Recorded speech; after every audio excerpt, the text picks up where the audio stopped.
you know it's officially autumn when, like, even when it's partially daylight, I still need to use my bright lamp and put on my big woolly jumper because I'm cold. Like, it's officially autumn. I'm very happy. So I'm here to talk about the books that I read in September, and it's very exciting because this is the first time in like the last 1 to 2 years of my channel where I've actually done like a monthly wrap up. For the last 2, maybe 3 years, maybe, I don't know.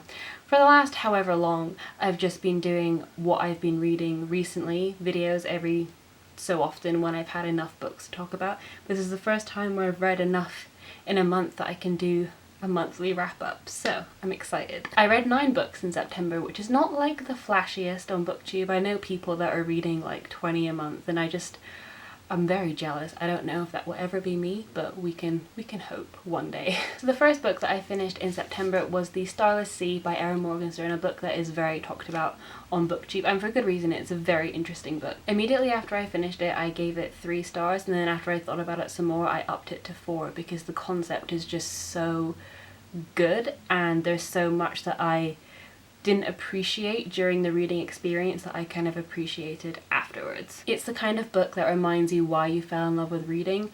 The whole concept is about endings, which is why the reading experience itself was a little bit frustrating because we're kept in the dark for so much of the novel. I saw a Goodreads review that said it's akin to if Alice fell down the hole to Wonderland and instead of trying to get home just wandered around Wonderland for a while. And that is what this feels like. We follow Ezra, our main character, as he descends into the Starless Sea, which is a huge kind of underground library which has sprawling shelves and is very much lost to time and doesn't obey the rules that we do. A very magical, very confusing place, and every time he asks questions to the few people that are down there, they just bring up more questions. Like every single scene where he's questioning someone, you end up leaving that scene feeling more confused because you found out something else. And the non-linear structure of the story also is quite confusing. There's a lot of different threads, a lot of different narratives. I personally really enjoyed that because the different threads are like extracts from storybooks and they have this very fairy tale-esque lyrical style, which I really appreciate. But I can tell why a lot of people have found this a frustrating reading experience. But the ending really made up for me in a way. The last 100 pages where things start coming together and you start realizing what the entire point of this novel was, and it's about endings and how difficult it is to say goodbye to the stories that we love. Like, it suddenly all clicked into place. So immediately after I finished it, I gave it 3 stars because I was like, oh, I found that a bit frustrating. But as soon as I had like thought about it more, I thought, no, like I really appreciate what that was doing. So yeah, I really recommend the Stylist C if you are a patient person and you like lyrical prose with a slightly meandery plot. The next book I read in September was Royal Wedding by Meg Cabot, which is the 11th book in the Princess Diaries series. You can dismiss this book as just fluff, and like I understand why you would. I flew through this book. It's very readable, it's not very challenging in, you know, its content. But to be honest, Meg Cabot had a bit of a challenge on her hands approaching this book because this book is set 10 years after the Princess Diaries series ends. So that's quite a big age gap from, wait, I don't know if it's 10 years actually. Might be. So I know that Mia is 26 in the book and I think we leave her when she's 18. So that's like an 8-year gap. So people returning to this book wanted to feel like it was a Mia they recognized, but then if Mia is just acting the same at 26 as she was at 18, that's not, 1, very realistic, and 2, it's just not as fun to read about a bratty 26-year-old. Mia is quite a difficult character and she is quite bratty and quite selfish, and that works when she's a teenager, but if she was exactly the same at 26, I feel like the reader would lose a lot of sympathy for her. So Meg Cabot actually did a really good job of aging Mia up but still keeping that essence that the original series had. I personally think that she excelled at it. I think the Mia in this book is the Mia that I'd come to love during the 10 books of the original series, and yeah, the plot is quite silly. It's centered around Mia's royal wedding, and then there's some weird scandalous revelations from the palace, and sure, it's not challenging in that respect, but I really enjoyed it, and I think it's the Mia that we all know and love. I would recommend this if you're a fan of the original series. Then I read Loveless by Alice Oseman, and Loveless follows Georgia, who has never had any relationships throughout her teen years, has always pined for love and romance, but lives it vicariously through fan fiction and movies and books. And then whenever she thinks about herself being in a relationship, she feels physically disgusted and doesn't know how she would navigate that. So this book is about Georgia discovering that she's asexual and that she doesn't want a sexual relationship, and navigating that and finding out how to kind of come out to her friends and live a happy life full of love but without romance and sex. So the reader finds out about asexuality and its various terms and various kind of sub-identities at the same time as Georgia does. There are several scenes in the book where Georgia Googles it, or she meets someone at her university pride society, and they kind of explain to her what asexuality means to them.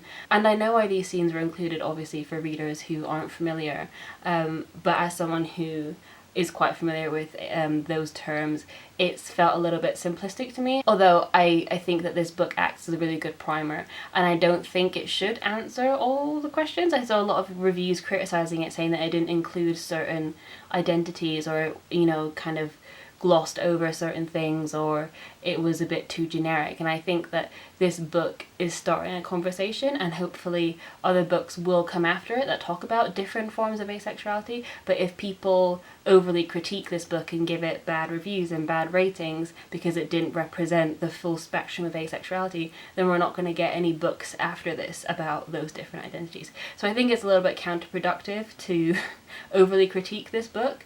I think it does what it sets out to do. I think the characters are really likable. I love the university setting. I've just graduated this past summer, so it made me really nostalgic for university life, and I would recommend it. It was an enjoyable reading experience. So staying on the Alice Oseman train, I then checked out Radio Silence, which is, I don't know if it's her most famous book, but it's the one that I remember seeing on my radar first. And here we follow two teenagers, Frances, who is very academically driven, wants to get into Cambridge, has no time for social activities outside of school, and Aled, who is a very quiet boy, and his twin sister went missing a year ago, and unbeknownst to everyone, he has made this podcast called Radio Silence, which is about a fictional town, kind of sci-fi genre. It's very much like Night Vale, I think. I think that's one of the main inspirations for this book. So Radio Silence is one of Frances's favourite podcasts, and then when she finds out that it's Aled who makes it, they start to collaborate, and that really heightens their friendship, and they become very fast friends. I ended up giving this 3 stars, which some people will think is sacrilege. I see a lot of 5-star reviews for this book,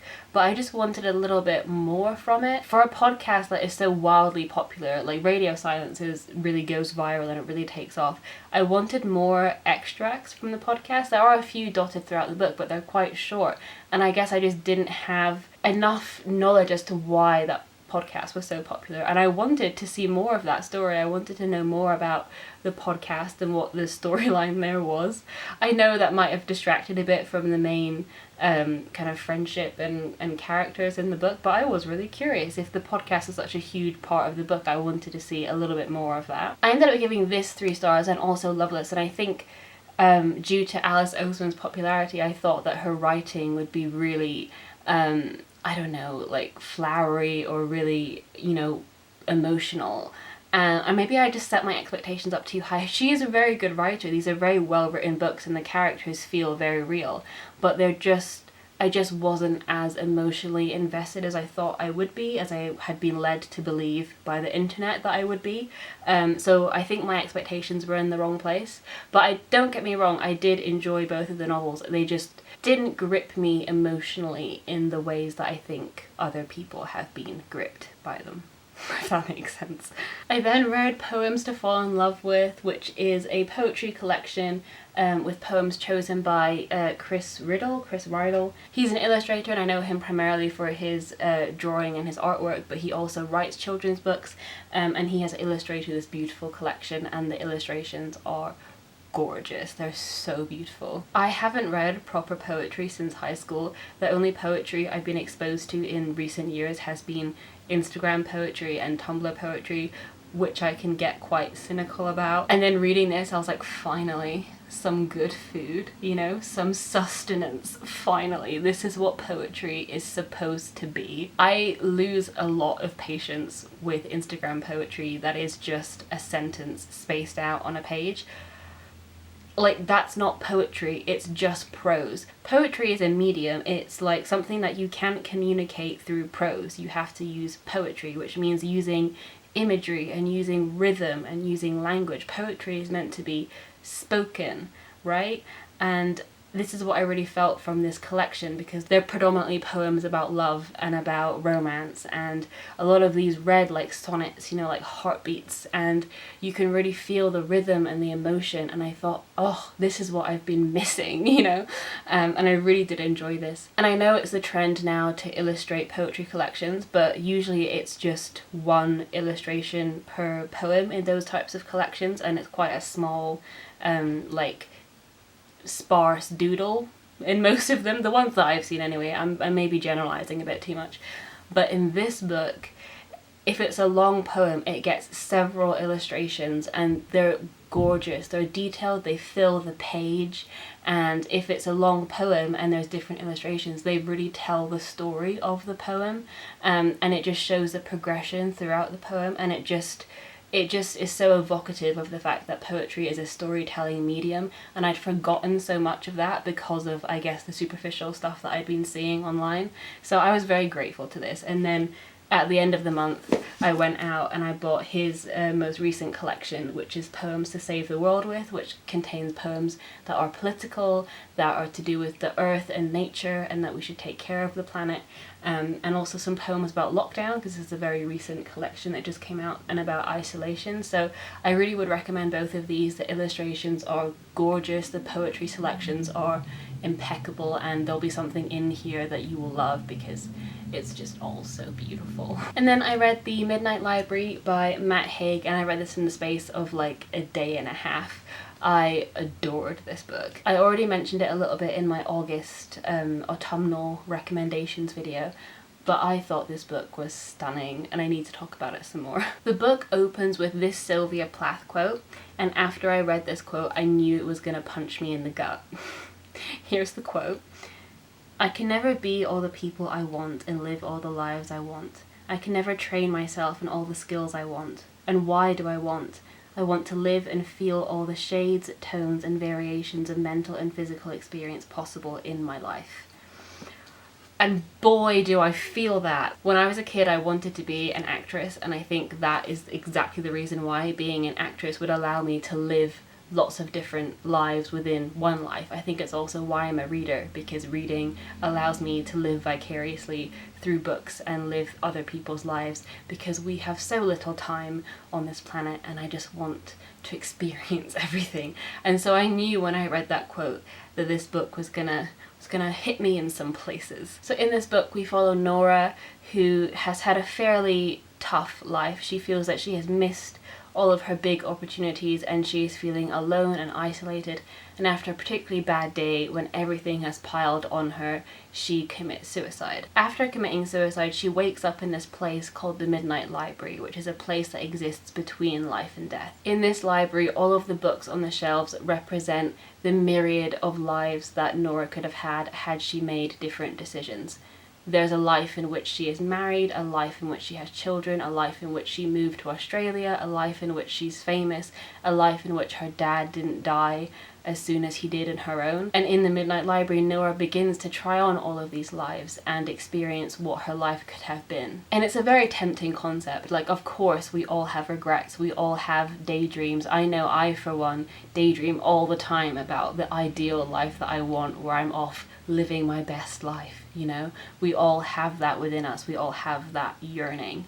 And there's a really interesting passage in the book where Nora talks about the tree of life. This is a very old concept going back centuries, but the basic idea is that life is a tree, and every time you make a choice you're going down a different branch, and that there are so many different branches of possibilities. But in each of the lives that Nora thinks objectively would be perfect, so for example the life where she is an Olympic athlete, or the life where she is a famous rock star, while she's living these lives she notices scars on her wrists or antidepressants in her bag, and she suddenly realizes that the tree of life is all well and good, but if the tree is rotten at the core, it will still affect the branches no matter how perfect they are. And this was a really interesting revelation to me, that no matter how perfect a life may seem from the outside, you will still be you no matter what. And that sounds depressing, like if you're depressed in the life you are now, suddenly if your circumstances change, you'll still be depressed. Like, that's quite a sad revelation, but it's also quite liberating, because it encourages you not to dwell and romanticize those lives, because no matter what, there will always be issues, and you'll still be you at the end of the day, and you'll still have anxieties, but you just might be worrying about different things. But I also just love how this was written. I mean, it's a book, again, that's dealing with quite heavy topics. We begin with a suicide, and we spend most of this book in the afterlife and Nora questioning herself and her life decisions. And these are heavy subjects, but it never felt like a heavy book. I never felt like, oof, you know, this is too much, I need to take a break, or this is really harrowing. It felt comforting somehow, and it was so compelling, and I felt like I just wanted to spend time with Nora and go on this journey with her. It never felt like a chore or an ordeal. And I think that's really admirable for Matt Haig to have constructed the story so beautifully, that it is so accessible. And then I read House of Salt and Sorrows, which has a gorgeous cover. And this is a retelling of the 12 Dancing Princesses myth, which I was not overly familiar with. I just know that the original myth is about these 12 princesses who are wearing through their shoes, and then the king doesn't know why their shoes keep getting ruined, so hires somebody to find out the mystery of why these shoes are always ruined, and it's because they're going off and dancing at balls in the middle of the night in this magical land. I believe. But in this book we have 12 sisters, and they're all daughters of a duke, and they live in this isolated castle by the sea. We begin the novel at a funeral, and it is the fourth sister to have died, and then the villagers start to believe that their family is cursed. And then the littlest sister, Verity, starts seeing ghosts of her sisters that have passed, and then when she tells Annalie, our main character, Annalie starts to see them too. Now, this is more of a ghost story than I thought it would be, and I really enjoyed that vibe, and the first half of this book I was really into. It was almost like reading a Pinterest board. I could see the Pinterest board in my head. I might put in some images, because just this beautiful isolated castle, all of these candles, the roaring sea, the beautiful dresses, the beautiful shoes. I could just see it all. And maybe it's because I worked in the art department in my last year of film school, but I could just see how this would play out on screen.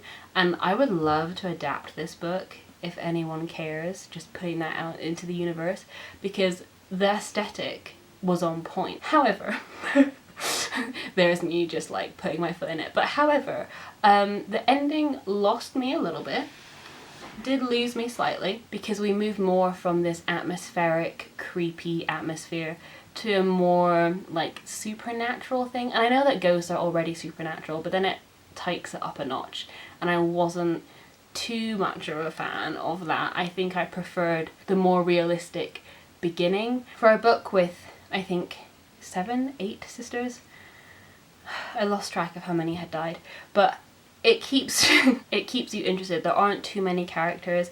There are some interesting twists towards the end. I love the atmosphere. There were just a few issues for me, but at the end of the day I was very compelled by this book, and it was a good time to read it because it was part ghost story, and obviously we're leading up to the spooky season at the moment. So if you're looking for something that has a good atmosphere, then I would recommend this. The last book I have to talk about today is Death in Her Hands by Tamla Horsford, and this is such a strange book. When I hauled this, I said it was about a woman who finds a body of a woman and then gets obsessed with finding out what happened, which is a great concept.